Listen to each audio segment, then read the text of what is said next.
हमारे बीच में आए और ये बेहद ही महत्वपूर्ण सत्र जिसमें बिहार के उप मुख्यमंत्री विजय सिन्हा हमारे तमाम सवालों का जवाब देंगे। Abhishek ji, over to you. शुक्रिया राजेश। बिहार सरकार के उप मुख्यमंत्री विजय सिन्हा जी हमारे बीच मौजूद हैं और बहुत बेबाकी से बोलते हैं, विरोधियों पर बड़ा कड़ा प्रहार करते हैं और अक्सर हम लोग बहुत गंभीरता से देखते हैं कि जब वो प्रेस कॉन्फ्रेंस करने आते हैं तो बहुत सारे दस्तावेज लेकर आते हैं और विरोधियों पर चुन चुन कर हमला बोलते हैं। तो जाहिर तौर पर दिलचस्पी होती है कि आज भी शायद यहाँ पर मौजूद हैं तो विरोधियों पर प्रहार करेंगे या फिर वाकई सही मायने में विश्लेषण कर पाएंगे कि अब की बार बिहार में किसकी सरकार। सर माइक ले लीजिए प्लीज। तो शुरुआत वहीं से करते हैं जो आप वार पलटवार करते हैं और आपके साथ बहुत ज़्यादा होता है, बड़ा तीखा होता है। विपक्ष के साथ जब आपकी लड़ाई होती है, चाहे वो नेता प्रतिपक्ष हो या आरजेडी के दूसरे नेता हो, तो जब वार पलटवार होता है तो बहुत तीखे अंदाज में होता है। क्यों ऐसा होता है? क्यों ऐसा विपक्ष को लगता है कि विजय सिन्हा जी पर बहुत कड़ा प्रहार करना है? आप पर इतना तीखा अटैक क्यों होता है? देखिए, मेरा तो प्रहार तीखा नहीं होता है। सच को दिल से बोलते हैं, दिमाग से नहीं बोलते हैं, इसलिए लोग घबराहट में रहते हैं। लेकिन मतलब ऐसे आप विरोधियों से पूछिए, तेजस्वी यादव से, तो अक्सर वो कहते हैं कि अरे विजय सिन्हा जी क्या बोलेंगे, वो तो आप छोड़िए सरकार बनाने की बात, अपनी सीट वो नहीं जीतेंगे, वो इतना तक दावा करते हैं तेजस्वी यादव। इस तरीके से बोलते हैं, ऐसा लगता है कि जैसे विजय सिन्हा जी के नाम से ही उनको चिढ़ हो जाती है। सोने के चम्मच लेकर जन्म लिए हैं। हाँ। अनुकंपा की राजनीति करते हैं। अच्छा। इसलिए जमीन पर काम करने वाले से लोग घबराते हैं और जमीन पर काम करने वाले लोगों से इस तरह के परिवारवाद की मानसिकता परेशान रहते ही हैं, क्योंकि इंद्र के स्वभाव में रहते हैं। तो इसलिए परेशान रहते हैं। आपको कभी लगता नहीं है कि आपको घेरने की, अपनी सीट पर या अपने क्षेत्र में घेरने की कोई रणनीति तैयार की जा रही है? जनता मालिक है। हर बार हम चुनाव लड़े हैं और लोग घेरने का प्रयास किया है और मैं भी मन मिजाज बना के बैठा रहता हूं कि जो निर्णय जनता मालिक है, जो निर्णय करेगा हमें स्वीकार है। और हम तो देख रहे हैं 60 वोट से हारे थे। एक बार हमने 60 वोट से हारा, हाई कोर्ट से हमारे पक्ष में निर्णय भी आया और वही जनता 60,000 वोट के लगभग जिताया। इसलिए हम जो लोकतंत्र के सबसे बड़े प्रहरी और मालिक के रूप में काम करते हैं, हम उनको नमन करते हैं, बाकी की चिंता नहीं करते हैं। आपको लगता है कि जनता आपके साथ है आपके इलाके में? बिल्कुल पुख्ता तौर पर। अगर जो हम ईमानदारी से, पवित्रता के साथ उनकी सेवा करते हैं तो मुझे पूर्ण विश्वास रहता है कि एक ईमानदार स्वामी सेवक को मजदूरी जरूर देता है। अच्छा, ये अभी जो आपने कहा ना, ये सोने के चम्मच वाला, ये अक्सर आप बोलते रहते हैं कि सोने के चम्मच लेके आए, सोने के चम्मच लेकर आए हैं। क्या कभी नहीं लगता है कि ये बातें अब जनता को शायद बहुत ज़्यादा प्रभावित करती हैं या नहीं करती है, या जनता को अब भी ये बातें टीज करती हैं कि नहीं नहीं बिल्कुल सही कह रहे हैं कि सोने के चम्मच लेके बार बार इस चीज़ को रिपीट? कहीं ऐसा तो नहीं कि तेजस्वी यादव को ये महसूस हो रहा है कि ये जनता मेरे पक्ष में मोबिलाइज हो जाएगी इनकी इन बातों से? देखिए, ये जनता हमेशा अपने निकटता को महसूस करना चाहता है। जो जमींदारी भाव में राजनीति को जागीर समझ ले और पिताजी के पाप की कमाई से चार्टर्ड विमान पर बर्थडे मनाए, उसको जनता कैसे स्वीकार कर लेगी? तेजस्वी यादव तो कहते हैं कि 2020 में हमने अकेले दम पर सबसे बड़ी पार्टी बनकर दिखाया है। भूल में है, वो भूल में है। 20 की घटनाएं कुछ ऐसी घटनाएं थी जिसका लाभ उनको मिला है, उससे जनता सबक ली है और 2025 में उसका हिसाब उनसे चुकता करेगा। चलिए अब आते हैं चुनाव पर। इस बार के चुनाव में 2005 का चुनाव, 2010 का, 2015 का, 2020 का और ये 2025 का, मैं 5 चुनाव का जिक्र, हालांकि 2005 में 2 चुनाव हुए थे, फरवरी में और फिर अक्टूबर में, तो 6 चुनाव की भी जोड़ लें अगर तो भी गलत नहीं होगा, लेकिन हम 5 ही मानते हैं, 2005 का 1 ही मानते हैं। इन 5 चुनावों की अगर तुलना करें तो 2025 पिछले 4 चुनावों से कितना अलग लग रहा है, और अलग है तो क्या अलग है इस बार? देखिए, इस बार का चुनाव सरकार बनाने के लिए नहीं, सत्ता में बैठने के लिए नहीं, क्योंकि आज पक्ष हो या प्रतिपक्ष हो, दोनों सत्ता में बैठा, दोनों सरकार में सम्मिलित रहा। 2025 का चुनाव बिहार के भविष्य बनाने का होगा, सुशासन का होगा, बिहारी शब्द को सम्मान और गौरव प्रदान करने वाले की जामात की होगी। तो फिर कहीं ऐसा तो नहीं कि आपको इसलिए महत्वपूर्ण लग रहा है कि नीतीश कुमार कमजोर हो गए हैं? क्योंकि एक सवाल ये भी उठ रहा है कि नीतीश कुमार शायद पहले की तुलना में अब उनकी पार्टी, उनकी सीटें घट गई है, तो आपको बीजेपी को ज्यादा दिलचस्पी है कि इस बार तो हमारे लिए भी बहुत बड़ा चांस है। नहीं, मैं बता दूं कि हम तो अपने विरासत का सम्मान करते हैं और अनुभव की किताब को ग्रंथ मानकर स्वीकार करते हैं, और आज बिहार को एक बड़ी धरोहर, बड़े अनुभव के साथ हमारे माननीय नीतीश कुमार जी हैं। और सच्चाई है कि मैं तो इस बार उप मुख्यमंत्री के नाते प्रगति यात्रा में हर जगह उनके साथ गया, जिसका उन्होंने समीक्षा की, योजनाओं का चयन किया, आज पुनः वो शिलान्यास उद्घाटन कर रहे हैं।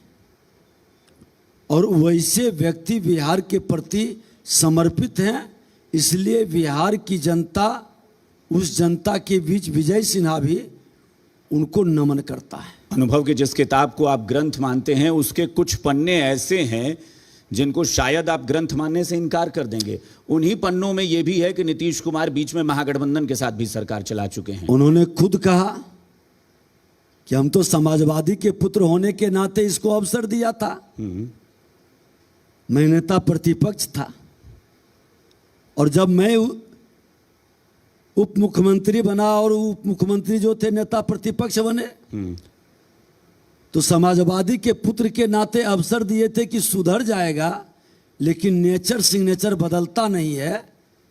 वो अपने स्वभाव के अनुकूल जंगल राज के पाठशाला में जो पाठ पढ़े हैं, वो करप्शन और क्राइम में संलिप्त रह गए। ये आपने बड़ी अच्छी बात याद दिला दी। अब मुझे लग रहा है कि तेजस्वी यादव को आपसे दिक्कत क्यों है? आपने कुर्सी एक्सचेंज कर ली उनके साथ।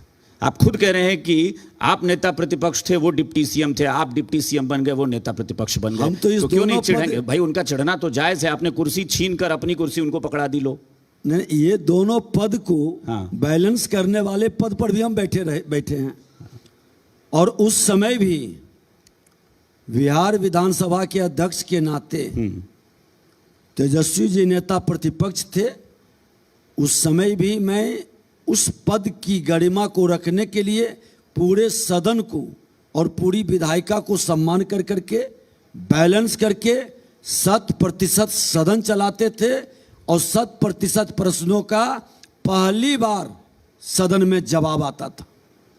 तो इसलिए ऐसा नहीं है, जो जिम्मेवारी मिली है उस भूमिका को ईमानदारी के साथ निर्वाहन करते हैं। प्रतिपक्ष में थे, वही कहे थे ने जो पिएगा सो मरेगा, और हमने कहा था जो अगर जो आपकी गलती और खामी है तो मुआवजा देना पड़ेगा। मुख्यमंत्री जी ने गंभीरता से लिए प्रतिपक्ष की बातों को, और उन्होंने मुआवजा की घोषणा की। उनके पीरियड में बिहार में अराजकता का माहौल बन रहा था, जहरीली शराब से नरसंहार की दौड़ चली थी, राजद का मनोबल इतना ऊंचा था। आज क्यों खत्म हो गया? भारतीय जनता पार्टी जब सत्ता में आई, हाँ, तो जहरीली शराब से कितना नरसंहार हुआ, ये बता दें। नहीं, ऐसा नहीं है कि मौत नहीं हुई है जहरीली शराब बहुत नहीं, उसके बाद नहीं के बराबर एकाध घटनाएं निकली है। लेकिन एक सवाल ये भी उठता है ना कि मतलब आज सिवान, गोपालगंज सैकड़ों लोग 65 विधायक के साथ हम लोग मार्च किए थे। तो ये वातावरण अंतर है, लोगों के मनोबल पर फर्क पड़ता है। शराब माफिया हो, बालू माफिया हो या जमीन माफिया हो, इससे जुड़ा कौन लोग है? आज संजोग से माइंस डिपार्टमेंट मेरे जिम्मे है, उनके पास था, राजद के पास। यही कोइलवर में 1000 राउंड गोली चला था। टीवी पर आप ही लोग दिखा रहे थे कि गोली किस तरह से पूरा भर भर करके निकाला जा रहा था। कई लोगों की लाशें गिरी थी, बालू में गड़ दिया था। सदन में हमने 2 दिन 3 दिन हंगामा किया और मेरे पीरियड में एक भी नरसंहार नहीं हुआ, एक भी नरसंहार बालू माफिया का नहीं हुआ। लेकिन ये नहीं लगता है कि आप उप मुख्यमंत्री हैं, आप जिम्मेदार पद पर हैं, आप हर चीज के लिए तेजस्वी यादव को या विपक्ष को ही दोषी ठहरा रहे हैं? नहीं भाई, मुख्यमंत्री नीतीश कुमार थे, नीतीश कुमार को कंट्रोल करना मुख्यमंत्री नीतीश कुमार जी ने ही कहा कि ये अपने आदत से मजबूर है, सत्ता में बैठकर अपनी जिम्मेवारी से हटकर अपराध भ्रष्टाचार को पोषित कर रहा है, इसलिए अब इससे मुक्त हो गए और कभी नहीं इसको अब मिलाएंगे। उन्हीं की शब्दों में तो हम कर रहे हैं। हाँ, ये इसलिए याद करा रहे हैं। ये बात उन्होंने सदन में ही खड़े होकर सदन में होकर कहे थे। बिल्कुल, हाँ। तो फिर अच्छा, एक बात बताइए, अगर तेजस्वी यादव ही सब कुछ कर रहे हैं, आपने कहा कि शराब का जो भी माफिया है वो आरजेडी से जुड़ा है, बालू का माफिया है आरजेडी से जुड़ा है, जमीन का माफिया, ये आज देख लें। हाँ, आज जितना कितने लोग पकड़े गए हैं, ये भी तो सवाल है ना कि बड़े आज लोग कितने पकड़े ईडी गए? के तहत में 11-12 लोगों पर कार्रवाई शुरू हुई है। आज अधिकतर बालू के माफिया घाट सिलेंडर कर रहे हैं। मैं तो मंत्री हूं और हम देख रहे हैं उनके रीजन में 2021-22 में 1600 करोड़ राजस्व आता है और हमारे पीरियड 1 साल के अंदर 3567 करोड़ का राजस्व आता है। ये डिफरेंस है। आज ओवरलोडिंग बिहार के अंदर बंद है, अवैध खनन पर पूरी लगाम है और हमने तो 10,000 रुपया और 5,000 का इनाम भी घोषित किया। बड़ी गाड़ी पर 10,000, छोटी गाड़ी पर, कि जो उसका वीडियो भेजेगा मैं उसको गुप्त रूप से इनाम भी दे रहा हूं। ये परिवर्तन है। नहीं नहीं, ठीक है, अगर परिवर्तन है, आप जब जनता के बीच जा रहे हैं, क्या आपको जनता का मूड दिख रहा है? आपको क्या लगता है कि जनता क्या बिहार में मुख्यमंत्री के चेहरे को लेकर कुछ सोच रही है, या बिल्कुल ऐसा लग रहा है कि जनता के मूड में कोई, दिमाग में कोई सवाल नहीं है, एकदम मूड बना लिया नीतीश कुमार नीतीश कुमार नीतीश कुमार? आपके हिसाब से क्या लग रहा है? देखिए, जनता, क्योंकि मैं इसलिए बता रहा हूं कि बीजेपी के कई नेता ये कह चुके हैं कि बिहार में मुख्यमंत्री बीजेपी का भी कभी होना चाहिए। अब कब होना चाहिए मुझे नहीं पता। देखिए एक चीज बता दें, हाँ। भारतीय जनता पार्टी कोई व्यक्ति, कोई जाति या किसी परिवार की पार्टी नहीं है। ये सामूहिक नेतृत्व की पार्टी है और सामूहिक नेतृत्व जब निर्णय लेता है तो लोग उसको स्वीकार ही नहीं करते, स्वागत करते हैं। और हमारा नेतृत्व का जो निर्णय है, सारा पार्टी उनके साथ खड़ा है। बिहार के मुख्यमंत्री नीतीश कुमार जी के साथ खड़ा है। कभी बीजेपी के मन में यह हुआ या आप लोगों के मन में कि जनता को लगे कि शायद अब चेहरा बदलना चाहिए? हमने कहा कि नहीं, ये जवाब सामूहिक नेतृत्व का निर्णय चलता है, सामूहिक नेतृत्व व्यक्तिगत निर्णय का कोई जगह नहीं है। ठीक है, अगर पार्टी ने निर्णय किया है, आप सामूहिक नेतृत्व में विश्वास करते हैं कि भाई सबकी मर्जी से हो, तो ठीक है, हम उसका सम्मान भी करते हैं। मैंने कहा कि एक नेता के तौर पर, बीजेपी के नेता या कार्यकर्ता के तौर पर, आपको कभी महसूस हुआ कि 20 साल में परिवर्तन जनता सोच सकती है या चाहे कि परिवर्तन होना चाहिए? मैं एक चीज बता दूं कि अगर जो जनता परिवर्तन चाहती तो 2020 में एनडीए पर मुहर नहीं लगाती। आज एनडीए को स्वीकारा है, विधानसभा में भी लोकसभा में भी भारी बहुमत से जिताया है।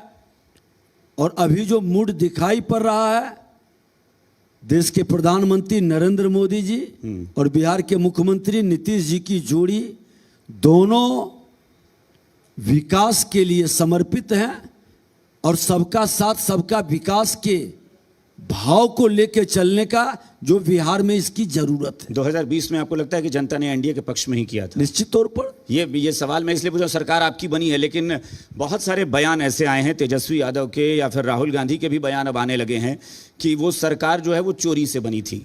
मैं सवाल और उसमें जोड़ दे रहा हूं, वो सरकार चोरी से बनी, 2024 में सरकार चोरी से बनी। अब तो राहुल गांधी ने कह दिया कि 2014 के बाद, तेजस्वी यादव कह रहे हैं 2014 के बाद जितनी सरकारें एनडीए की बनी सब चोरी से बनी।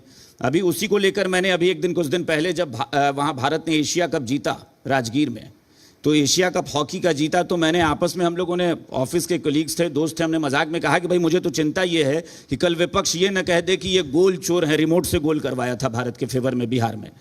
तो मुझे ये भी चिंता थी क्योंकि आरोप बहुत लग रहे हैं चोरी के हमेशा। देखिए, हमने पहले ही कहा, देश के नेता प्रतिपक्ष और बिहार के नेता प्रतिपक्ष राहुल जी, तेजस्वी जी, ये अप्पू और पप्पू के रोल में जो वक्तव्य दे रहे हैं, पद की जिम्मेवारी समझ नहीं पा रहे हैं और प्रश्न किस पर उठा रहे हैं?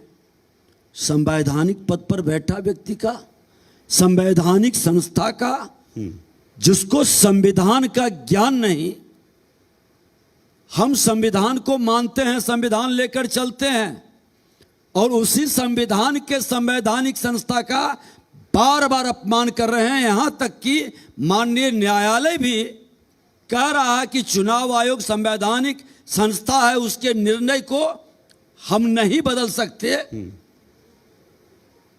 और उसके बाद भी जिनका ज्ञान नहीं खुलता हो, उस व्यक्ति के प्रश्न पर जनता गंभीरता से ले सकती है क्या? जिस व्यक्ति का कंटेंट लिखेगा 20-50-100 लोगों की टीम बैठ करके, जिसका अपना बुद्धि,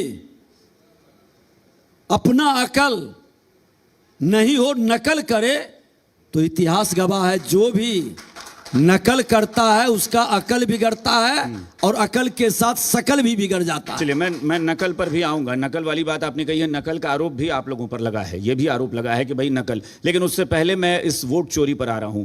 एसआईआर बिहार में कितना बड़ा मुद्दा बनेगा, ये एक बड़ा सवाल है, क्योंकि विपक्ष जो अभी यात्रा निकाल रहा था, वोटर अधिकार यात्रा, उसमें लोग उनके साथ चल भी रहे थे। उनका ये कहना है कि बिहार की आम आवाम को भी लग चुका है कि ये सरकार वोट चोरी करती है। ये उनका दावा है कि आम आवाम भी ऐसा महसूस करने लगी है। देखिए, दुखद और दुर्भाग्यपूर्ण है कि जिम्मेवारी के पद पर बैठा हुआ व्यक्ति गैर जिम्मेदार बयान दे।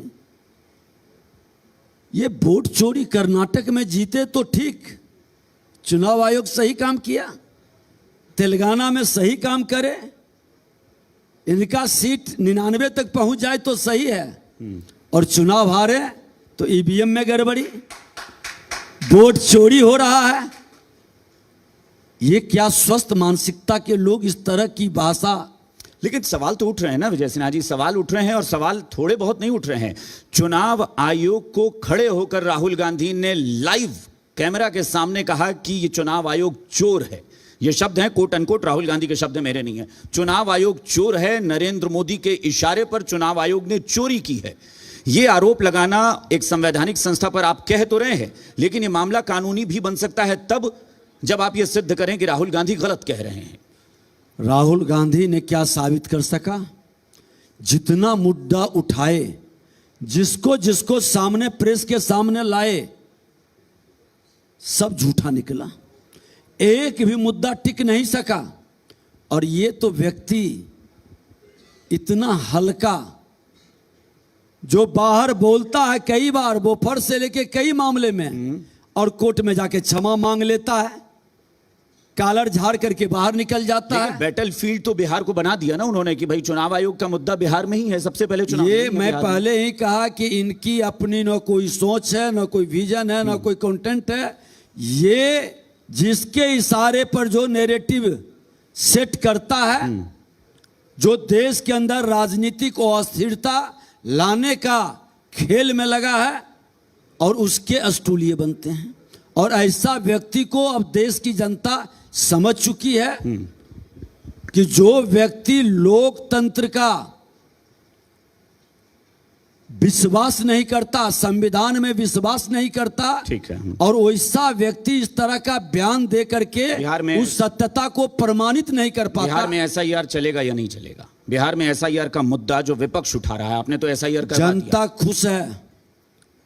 ये तुष्टीकरण की राजनीति से बांग्लादेशी और बाहर के लोग बिहारी को बदनाम करने का, बिहारी के अधिकार को छीनने का और मृतक के नाम पर आपने वोट डालने का 65 खेल अब नहीं चलेगा। 65 लाख लोगों के नाम कटे थे, उसमें से जो एक आंकड़ा अनुमानित आ रहा है कि आधार को जैसे ही मान्यता मिल गई एक डॉक्यूमेंट के तौर पे 32 से 35 लाख लोग का नाम जुड़ भी सकता है उसमें। देखिए, हम तो चाहते हैं कि एक भी नाम जो जनून है वो नहीं कटे। हम तो हमेशा संवैधानिक संस्था और संविधान में विश्वास करते हैं, उनका सम्मान करते हैं। 1 माह का समय दिया, अवसर दिया कि जो